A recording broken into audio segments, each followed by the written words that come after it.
આપણા ત્યાં શું ખરેખર એટલા કૌભાંડો ચાલી રહ્યા છે કે આપણને કોઈ જાણ નથી? તો તમને બધાને ખબર હોવી જોઈએ કે આ ઘટના શું હાલે. જનતા ગરીબ માણસો પાસે અંગૂઠો લઈ લીધો. નિયમ બધા અમારા માટે જ બનાવેલા છે.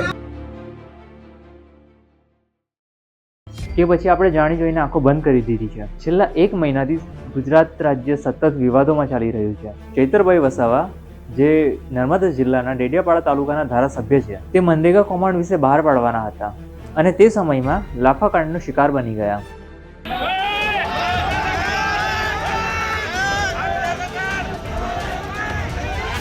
આ લાફાકાંડ દરમિયાન એમના ઉપર એટલી જલ્દીથી કાર્યવાહી શરૂ થઈ અને તેમને જેલ ભેગા કરી દેવામાં આવ્યા અને હજી સુધી તેમના ઉપર જામીનની કોઈ પણ અરજી મંજૂર થઈ નથી. અને બીજી જ બાજુ મહિનાની શરૂઆતમાં જ વિસાવદરના ધારાસભ્ય ગોપાલ ઇટાલિયાએ અનાજનું કૌભાંડ બહાર પાડતા તો ફરીથી વિસાવદરમાં ગોપાલ ઇટાલિયા અને પોલીસ વચ્ચે યુદ્ધનો માહોલ જોવા મળી રહ્યો છે. તો ગોપાલભાઈ ઇટાલિયાએ આ સંપૂર્ણ અનાજ કૌભાંડની બાબતની અંદર પોલીસને ફરિયાદ કરી છે તથા તો ગોપાલભાઈ ઇટાલિયાએ આ સંપૂર્ણ બાબત દરમિયાન પહેલા ક્યાં જવું, પછી કોને મળવું અને પછી એના પછીના શું સ્ટેપ લેવા જે સરકાર જણાવે છે તે પણ આ બધી માહિતી અમને આપી. નિયમ બધા અમારા માટે જ બનાવેલા છે. દારૂડિયા માટે, માફિયા માટે, ગુંડાઓ માટે કોઈ નિયમ નથી. બધા નિયમ. આ સસ્તી પ્રસિદ્ધિ, જ્યાં હું હીરો બની ગયો, વડાપ્રધાન થઈ ગયો ભારતમાં, બહુ મજા આવી. સસ્તી પ્રસિદ્ધિ. ભાઈ તાલીઓ પાડો, વડાપ્રધાન બની ગયો. મારી સામે ડોળા કાઢવા હોય તો પહેલા આવી જાવ છો. આમ જનતા અમે ડોળા કાઢો આમ. અને માફિયા આવે તો લાચાર છો તમે બધા.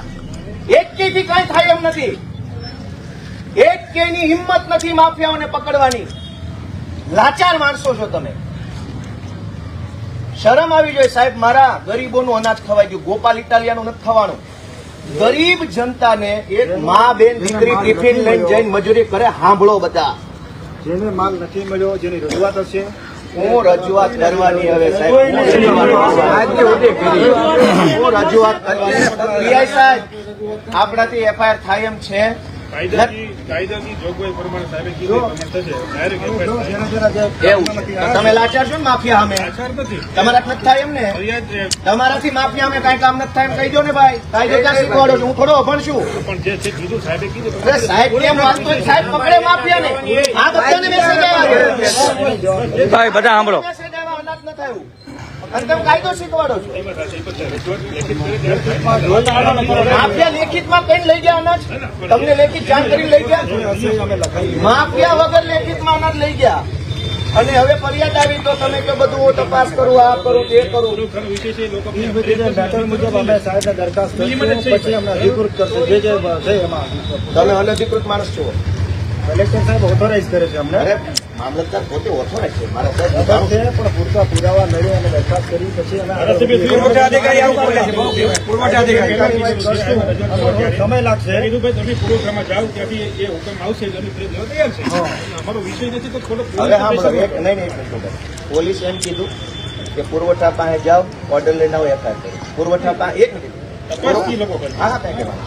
તપાસ જે કરી સબમિટ કરે પછી સિક્વન્સ ઓફ ઇવેન્ટ ને પોલીસે પુરવઠા નાયબ મામલતદાર પાસે મોકલ્યા કે પોલીસે નથી મોકલી. આ લોકોને ક્યાં જવું પડે? અમે એને સમજ કરી. તમે તો સમજતો કરી. પોલીસ સ્ટેશનને નહોતી ખબર એટલે આમ જનતા આવી. તમે સમજ કરી કે પુરવઠા નાયબ મામલતદાર પાસે જાઓ. પુરવઠા નાયબ મામલતદાર કે મામલતદાર પાસે જાઓ. આ એવા મામલતદાર એ કે કલેક્ટરને દરખાસ્ત મોકલી. હવે કલેક્ટરને મળો તો કે મંત્રીને મળો, મંત્રીને મળો, મુખ્યમંત્રીને મળો. ગરીબના પેટના 4 કિલો ચોખા ખવાઈ ગયા. તમને તમામ આરોપીઓને તમારે પકડવા હોય તો તપાસ સારી કરવી પડે. તપાસ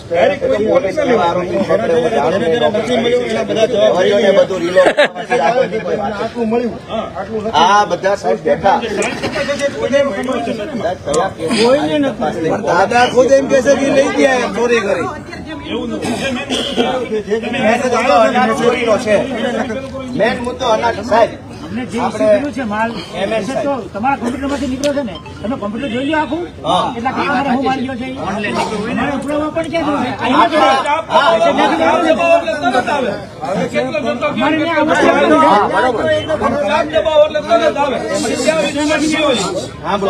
દુકાને જાય એટલે અંગૂઠો આપે, પછી દુકાનેથી માલ લઈને આવે, એ રીતે સિસ્ટમ છે. હવે તમારા મેસેજ આવે દુકાને તમે ગયા જ નથી, મને લખાવો તો ખ્યાલ આવે ને. કે ભાઈ હું દુકાન હતો ત્યારે મારા મેસેજ આવી ગયો. દુકાનદાર માલ લેવા ગયા. ગોપાલભાઈ એને સમજાવો એક વાર અંગૂઠો દીધો ને 1 મહિના 2 મહિનાનું ભેગું લેવાય એને સમજાવો. એ ભાઈ સાંભળો. એક મહિનાનો અંગૂઠો લઈને 2 મહિનાનું ખાઈ જાય. એમ વાત. ઈ કઈ કર્યું કાંઈ? અમે ધોઈને ઘેરો ઘેરો રજૂઆત હશે તપાસમાં તમે લખાઈ દો તમને આખા તાલુકાની હવે હું રજૂઆત લેવાની. ઘેરે ઘેરે જાઓ તમે.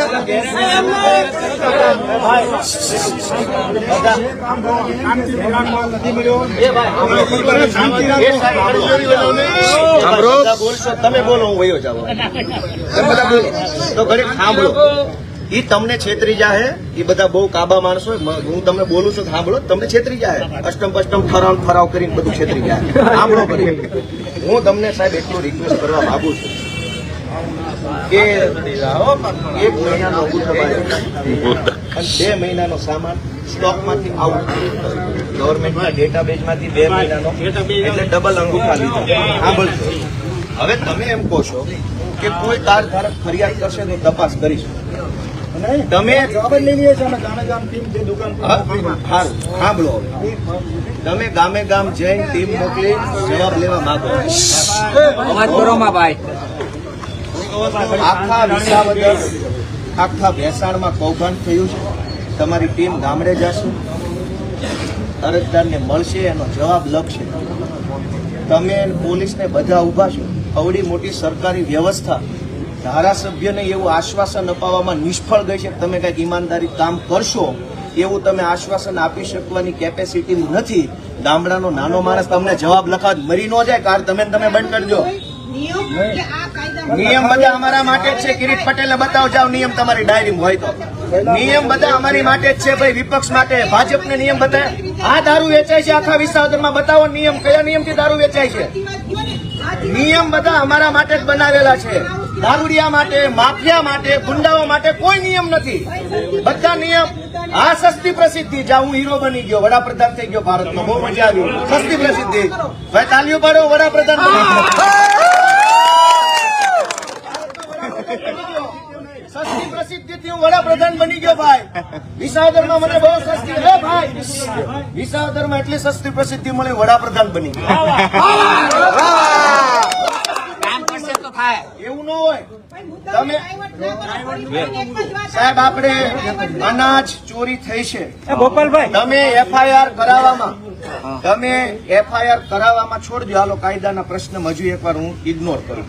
તમે ભરોસો અપાવવામાં નિષ્ફળ ગયા છો. તમે ખરેખર કઈક કરવાના છો. ભરોસો ક્યાં તમારો? તપાસ કરાવીને અમે 7 દિવસ સાહેબ એવી તો ચાંચુડી ઘડાવું છું. એવી કેટલી તપાસું કોટલામાં પડી છે. કોઈ તપાસ નથી. ગોપાલભાઈ ગોડાઉન માલ ટેમ્પા ઉતરવા માંડ્યા ગામડાઓમાં. ફોન મીડિયા આવવા. જે કાર ધારક લખાવશે જે કેસમાં ડોક્યુમેન્ટ હતા એને તમે કઈ ફાંસીએ ચડાવ્યા? કેટલી ઘટનાઓ કાગળિયાના પોટલામાં બંધ પડી છે. હું તમે વિશ્વાસ નથી. તમારે જવાબ તો લેવાનો વિડીયો મંગાવી લો. તમે જેનો જવાબ લેહો એને ઓલો પછી એક પેજ ડીલર દબાવશે. ટેમ્પા ઉતરવા માંડ્યા. રજૂઆત તો કરવા આવશે ને. ગોપાલભાઈ. વાહ ભાઈ વાહ બેન. તમને દબાવશે તો તમારે અમારી રજૂઆત કરવાની. તમારે સ્ટેટમેન્ટ તો લેવું પડશે ને. આ માલ દુકાનદાર સાહેબ તો તમે બતાવો. ઓલા અનાજ ચોરી ગયા. બહેનો દીકરીઓના હકનું અનાજ ચોરી થઈ ગઈ. માણસાઈ ન્યા બતાવો. મેં ચોરી નથી કરી. અમારો તો ભાવ બગડ્યો સાહેબ. ટાઈમ ની ક્યાં ઉભા સમયની ચર્ચા જ નથી. સાહેબનો ટાઈમ બગાડો, અહીં ટાઈમ બગાડો. સાહેબનો ટાઈમ સાહેબ ભાઈ ટાઈમ જ છે. એને શું કામ છે? સાહેબ ને શું કામ છે? એને રીલ બનાવવાની જવા દો. સાહેબ ને શું કામ છે? એવી વાત કરો છો. ટીમ આવશે. અમારે એફઆઈઆર કરાવવાની છે. કાયદો અમારા માટે ભાજપ માટે અલગ છે. ચોરી ચોરી છે. દાદા ચોરી કાયદામાં નથી આવતી. એ તો ફરિયાદ દાખલ કરીને પુરાવા લઈ શકો તમે સાહેબ. સાંભળો, એ ભાઈ, એ ભાઈ. લાઈન પછી મારે દાખલ કરવાની થશે. મંજૂરી કલેક્ટર સાહેબની લેવી પડશે. મારે પછી હું દાખલ કરું. બરાબર. ધારકને માલ નથી મળ્યો એવું મને સ્ટેટમેન્ટ આપશે, એનું વેરિફિકેશન થશે, એના આધાર દરખાસ્ત કરી દઈ. અને જે દુકાનદારે માલ નથી આપ્યો કે તે માલ ક્યાં આવ્યા ના પાડે. કે દારૂ વેચે જનતા રેડ કરવાની છે, 2 નંબરના હપ્તા ખાઈ ખાઈ ફાટા ફરસ બધા આખા વિસાવદરને દારૂ પીવડાવે છે અને એફઆઈઆર લેવામાં ઘા વાગે છે. આને પૂછું, કિરીટને પૂછું, નાના કિરીટના બાપાનું છે અહીંયા બધું. કિરીટને પૂછ્યા વગર એ કઈ હલતા નથી. તો તમારામાં આત્મસન્માન જેવું છે કે નહીં ભાઈ? તમારું અનાજ ચોરી થઈ જાય અને ભાઈ તમે જે સાંભળતા હોય તમારા છોકરા એવા થાય ને આખી જિંદગીની દારૂની કમાણી વહી જાય. દવાખાનામાં થોડી ભગવાનથી શરમ રાખો, ભગવાનથી દીવાન રાખો, ઈશ્વરનો ડર રાખો. ધારાસભ્યથી ન બીવો તો કાંઈ નહીં. તમે તો બહુ મોટા જુનાગઢના નવાબો છો, તમે થોડા અમારાથી બીવો. ભગવાનથી બીવો. એક દવાખાનું આવશે ને તો જિંદગીનો દારૂના હપ્તા બધા વૈયા જાય. એમાં શરમ આવવી જોઈએ, શરમ. રિક્ષાવાળાને લૂંટો, વેપારીને લૂંટો અને કેમ 2 નંબરનો હપ્તા બાદ અનાજ માફિયા આવ્યા તો કાં ફાટી રહી ભાઈ? પકડો અનાજ માફિયાને. ઓકાત નથી તમારી.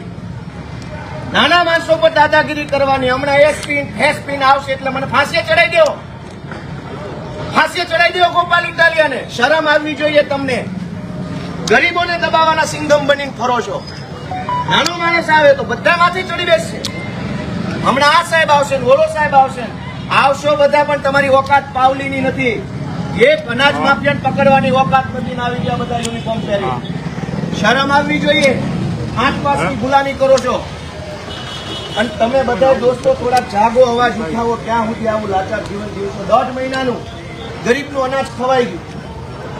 યોગ્ય વાત છે કે યોગ્ય કયો છે? બધા કેમ આપણી બહેનો મજૂરી કરે છે? ગામડાનો ગરીબ માણસ કેમ મજૂરી કરે છે? સવારમાં 5 વાગ્યામાં ટિફિન બનાવે, ટિફિન લઈને વાડીએ જાય, આખો દિવસ મજૂરી કરે, સાંજે થાકીને આવે. આપણી બેન ચૂલો કરે, ઘર હાકાટું રોટલા ઘરે, ખાય, વાસણ ધોવે, રાતના કેટલું મોડું કે સુઈ જાય. અને એના ભાગનું, એ દીકરી બહેનના ભાગનું અનાજ ગુંડા ખાઈ ગયા. મામલતદારની કે આ પોલીસ સ્ટેશનની ઓકાત નથી કે ગુંડાને પકડે બધા સિંઘમ બનીને ફરે છે. તમારી ઓકાત 4 પૈસાની છે. રિક્ષાવાળાને દબાવવા સિવાય તમારાથી કાંઈ થાય એમ નથી. જાઓ, રાજીનામા આપીને ઘરે વયા જાઓ. રિક્ષાવાળા સિવાય તમે કોઈને કાંઈ કરી શકો એમ નથી. સિંઘમો બનીને રીલો બનાવો છો. જાઓ, પકડો ઓલા અનાજ માફિયાને. વિસાવદરનું અનાજ ખાઈ ગયો. આખા તાલુકાની બહેનો દીકરીઓના મોઢાનો કોળિયો જૂટવી લીધો અને તમાશો કરે મામલતદાર. પકડો એને એફઆઈઆર કરી. અને ભાઈ બોલાવો બધા વિસાવદરના લાભાર્થીઓને બોલાવો. જેને જેને અનાજ નથી મળે ફોન કરો. બધા અહીં આવીને પોલીસને ફરિયાદ આપે. ફોન કરો તમારા ગામમાં જેને 2 મહિનાનો અનાજ ન મળે બધાને બોલાવો. જેને જેને હારે અન્યાય થયો, જે પીડિત છે, જે ફરિયાદી, બધાને બોલાવો. જાઓ, બધા કરો ફોન. ભાઈ કાઢો ફોન. બધાને બોલાવો. 2 મહિનાનો અનાજ ન મળે બોલાવો. કરો ફોન બધાને. બોલાવો.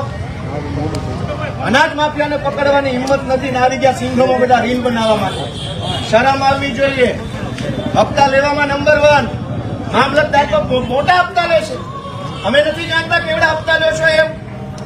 આવીને ઘૂસી ગયા અંદર. હપ્તા લેવાના સિંઘમ અને ગુંડો આવ્યો કિરીટનો તો વખત પાવલીની. શરમ આવવી જોઈએ. આત્મસન્માન જેવું હોય તો ઘરે રહી જવું જોઈએ. અહીંનો બેહાય. ગરીબ માણસોને દબાવવામાં નંબર 1, ગામડાના માણસને ધમકાવવામાં નંબર 1, રિક્ષાવાળાનો તોડ કરવામાં નંબર 1 અને ગુંડા એવા અનાજ માફિયા. એકેયના મોઢામાં શબ્દો નથી. બધા તે બીવે છે ગુંડાથી. એ આરોપીઓને પકડીને ન લાવે ને ક્યાં સુધી?